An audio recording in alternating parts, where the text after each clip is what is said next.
Сәлеметсіздер ме, құрметті көрермендер? Бүгін бір айда қалай минус 10 килограммға арықтау туралы сіздерге айтып өтемін. Арықтаудың ең тиімді жолы диетасыз бұл интервалды ашығу, емдік ашығу. Интервалды ашығу дегеніміз бұл ағзаны токсиндардан тазалап, зат алмасуды жақсартатын, сонымен қатар сіздің көңіл күйіңізді көтеретін, салмақты сіз ойланбай-ақ дұрыс тастай аласыз. Оны көбінесе интервалды ашығуды қалай қолданамыз? Интервалды ашығуды ең көп қолданатыны 8 сағаттық интервалдық 8 сағаттық, яғни 8 сағат дегеніміз сіз бір күнде тек 8 сағаттың ішінде тамақ жей аласыз. Мысалы, таңғы 8-де тұрып сіз таңғы асыңызды ішсеңіз, 8-ге 8 сағат қосамыз, яғни тек сағат 4-ге дейін ғана тамақ жей аласыз. Одан кейін сіз жемейсіз. Немесе оны басқаша ауыстыруға да болады. Мысалы, сағат 12-де бірінші тамағыңызды бастасаңыз, кешкі 8-ге дейін. Осының аралығында ғана тамақ жейсіз, қалған уақытта тамақ жемейсіз. Сонымен қатар сіздің тамағыңыздың рационы, яғни денсаулыққа пайдалы минералдарға, нутриенттерге бай болу керек. Сонда сіздің қарныңыз ашпайды.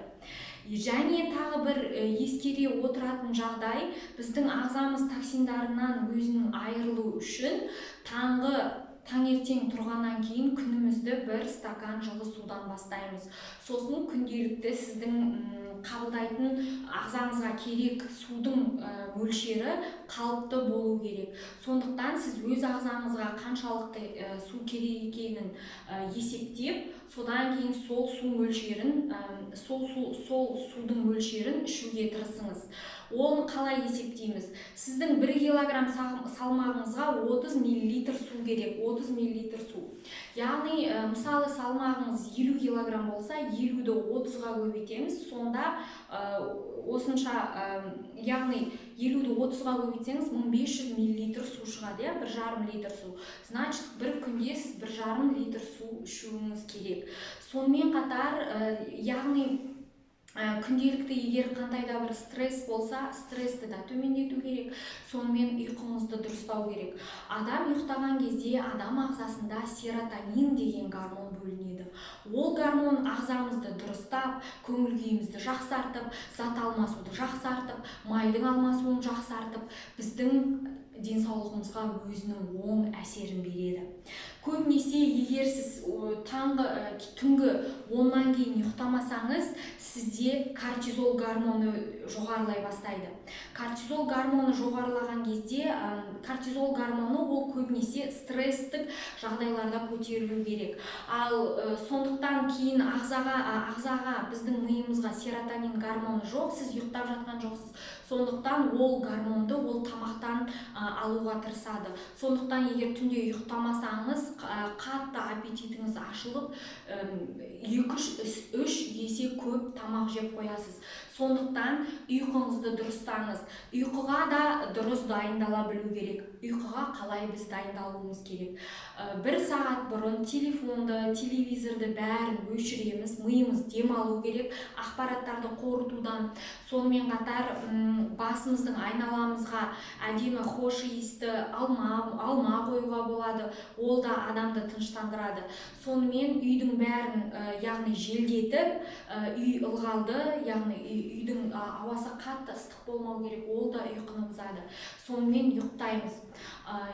Ұйықтаған кезіңізде, яғни сіздің денеңізде мақтадан жасалған киім, яғни сіз түнде тұрмайтында, яғни терең ұйқыға кеткен кезде серотонин гормоны көбірек бөлінеді.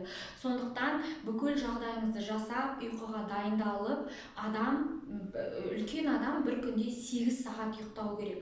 Ұйқының жақсы болуы ол зат алмасуды 2-3 есеге көтереді. Осылай сіз бір айда 10-12 килограмм салмақ тастауға болады. Сонымен қатар, сіз таңғы көзіңізді ашқаннан кейін бетіңіздің бәрін гигиеналық өзіңіздің қимылдарыңызды жасап болғаннан кейін өзіңізді осы күнге эмоционалды настрой жасау керек. Эмоционалды настрой дегеніміз қалай?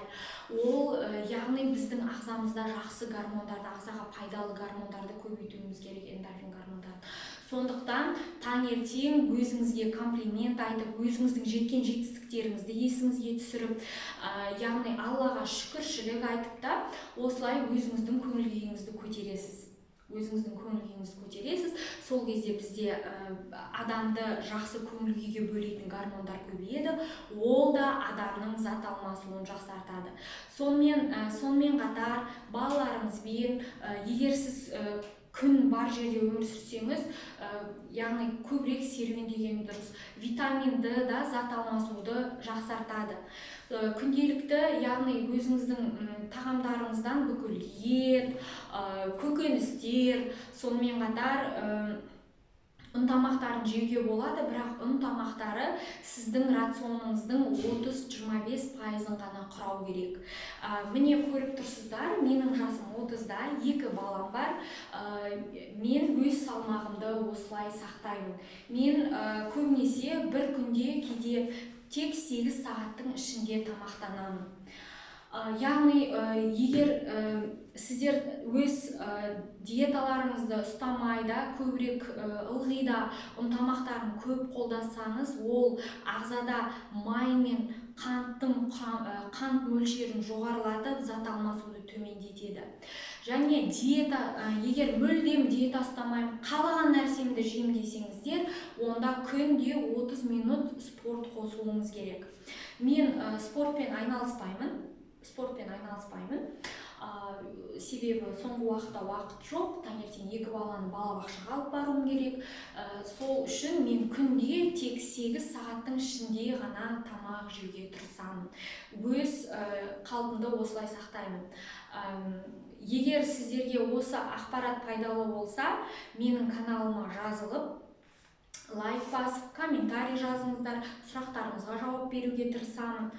Сонымен қатар, менің рационымда ең жиі қолданатыным ол брокколи болып табылады. Брокколи ол өте минералдарға бай, және мысалы кейде мен аптасына 1 рет емдік ашығуды қолданамын. Емдік ашығу деген не? Мен аптасына 1 рет ештеме жемеймін, тек қана су ішемін.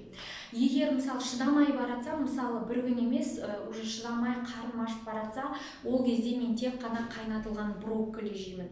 Брокколидің құрамында пайдалы минералдар, нутриенттер өте бай, және талшықтарға бай. Оның бәрі ағзаға жақсы әсер етеді, және ағзалардан токсиндерді шығарады. Осылай мен өзімнің, яғни дене бітімімді осындай қалыпта ұстап тұруға тырысамын. Сау саламат болыңыздар. Егер сіздер мен айтқан нәрселердің бәрін жасайтын болсаңыз, 1 айда 10-12 килограмм арықтауға болады. Сау саламатты болыңыздар. Сіздермен болған Бегім Талапқызы, жалпы тәжірибелік дәрігер. Менің каналыма жазылуды ұмытпаңыздар.